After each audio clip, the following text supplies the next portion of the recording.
Hey guys, welcome to VLOGOWEEN day 19. Today I'm going to be telling you guys a story called The Bloody Sink. But first, I do want to show you guys Frankie because in yesterday's video and in the video a couple weeks ago, I can't remember exactly which video it was, but I know I showed her in yesterday's video. I showed Mally, just a second. So I showed Mally, this is her again. Her and her brother Frankie, who's literally right over there on my parents' bed.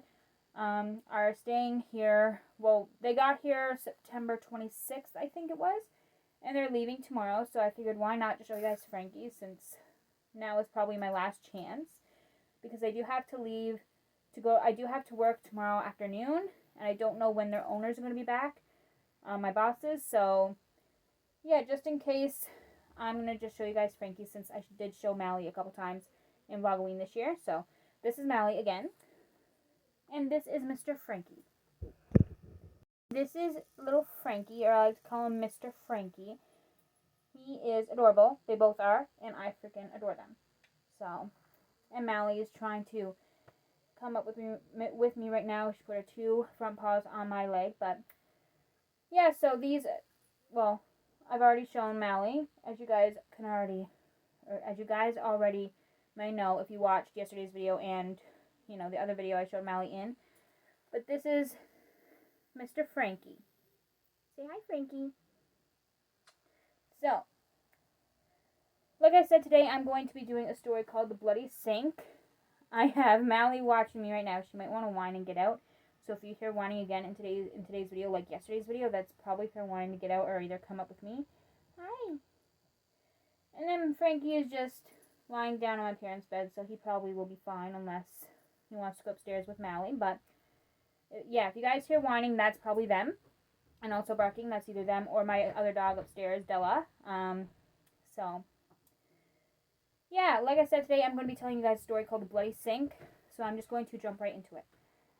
I found it extremely annoying that one of the bathrooms on my dorm was permanently closed, especially since the cause was an urban legend. An urban legend, I tell you.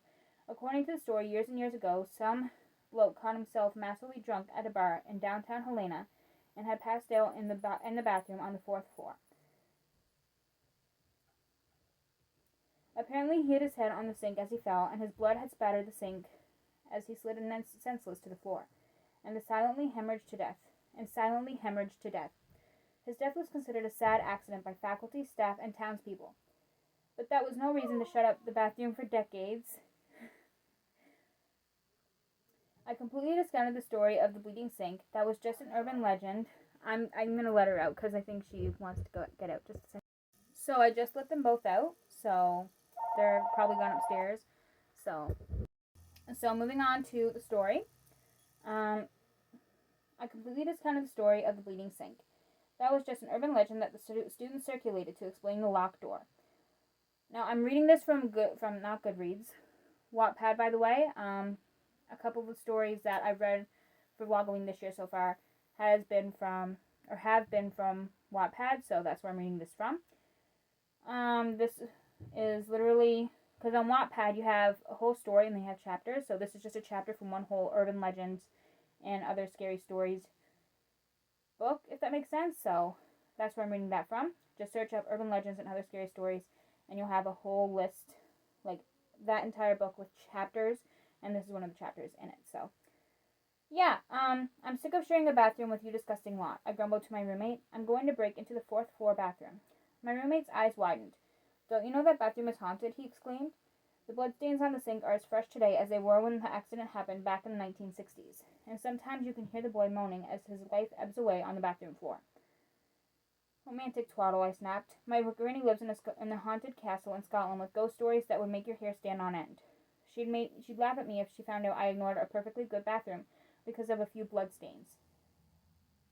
I mean, I would probably ignore a bathroom with some bloodstains in it too, just because, and that's really, bloodstains are always very creepy, especially in a bathroom.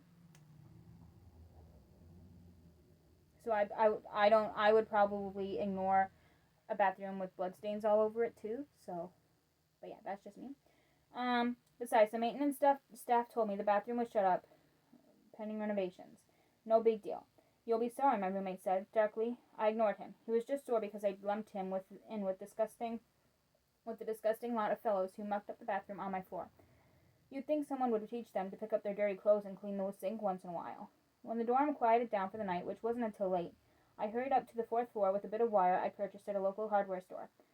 My little brother and I had become expert lockpickers over the years, since our mother had a bad habit of locking her keys into the house or the car at least once a week. With all that experience, the lock on the bathroom door gave me no problems. The bathroom was rather old-fashioned in appearance and had disused air. There was dust in the corners, and a spider web drooped from the ceiling, but I heard no unearthly groaning. No mysterious footsteps. I carefully inspected the sink. I lost my spot in the story for a second, but moving on. The walls and the floor. Other than a smallish orange discoloration on the sink, there was no blood anywhere. So much for urban legends. There was probably something in the water that caused discoloration over time. I turned a tap experimentally, sure that the maintenance staff had shut off the water long ago. To my surprise, water gushed forth instantly. I smiled. Well, it looked like I had a bathroom to myself after all. I carefully locked the door behind me when I left. I got up late the next morning and had the downstairs bathroom all to myself. So it wasn't until evening, when everyone was back in the dorm, crowding in and out of the bathrooms, that I slipped away to use the locked-up facilities. It was still early in the evening, and I made sure no one was around before I headed to the abandoned bathroom. With a few twists of the wire, I opened the lock. As I stepped inside, the air at temperature plummeted 20 degrees or more, and my nose was hit by the pungent, strong smell of fresh blood. A second later, I saw the blood-splattered sink. Bright red gore was everywhere, on the porcelain, on the walls, oozing out down the sides of the sink, and hovering before it, his feet a good 6 inches off the ground, was the illuminous form of a college-aged boy wearing old-fashioned clothes in the style of the late 1960s. Of the 1960s. Oh my gosh. His forehead had a disfiguring dent smashed into it. That's even more creepier than the entire thing. Oh my god. And blood was dripping down his face. As I gaped at him, horrified, I'd be horrified too, and frozen in terror, he turned and looked at me. Then he held out a blood-stained hand. A blood-stained hand? Are you kidding me? His eyes were desperate, pleading for help, and I heard a low moaning sound coming from between his blood-stained lips. The sound raised every hair on my body. It would raise mine too. Even the stories raising the hair on my arms, on my hands, everywhere. And made the skin prickle in sheer cold horror. I backpedaled fiercely, my legs scrambling to get away while my eyes and head remained fixed on the ghost on the bloody sink. A drop of red blood fell from his outstretched hand as I stared at him. Then the momentum of my legs carried me through the door, which slammed shut behind me, and the hot, pungent smell of fresh blood followed me through the halls and down the staircases until I was outside into the chilly air of autumn, breathing deeply. My knees shook so bad that I fell onto the nearest patch of grass, stomach heaving. Oh Lord, the ghost was real. No wonder they kept the place locked up. I lay on the grass for a long time, ignoring the chill in the air. This was a natural chill which comforted, not that unnatural chill that had frightened me upstairs. I breathed in and out, watching the stars above me, bright even through the campus lights. I took comfort from the huge, clear expanse of sky, but I still felt reluctant to go back inside that haunted building. I shuddered once from head to toe. Oh, how my granny would laugh if she knew her big, brave grandson was too scared to go back inside a haunted dormitory. I would be too if I saw that. Are you kidding me? It was the thought of Granny that got me back onto my feet and upstairs to my room. But I didn't care what Granny or anyone else thought of me. I was never going back to the 4th floor bathroom. Once was enough, I'd say. Oh my gosh.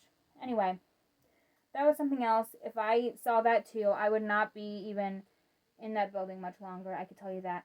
But anyway, that is it for today's video. If you guys enjoyed, give this video a thumbs up and subscribe if you'd like to see more content from me. And I will see you guys tomorrow for VLOGOWEEN Day 20. Bye, guys. 19 or 20. I had to check for a second because this is 19. Sorry about that. But yeah, I'll see you guys tomorrow for VLOGOWEEN Day 19. Bye, guys.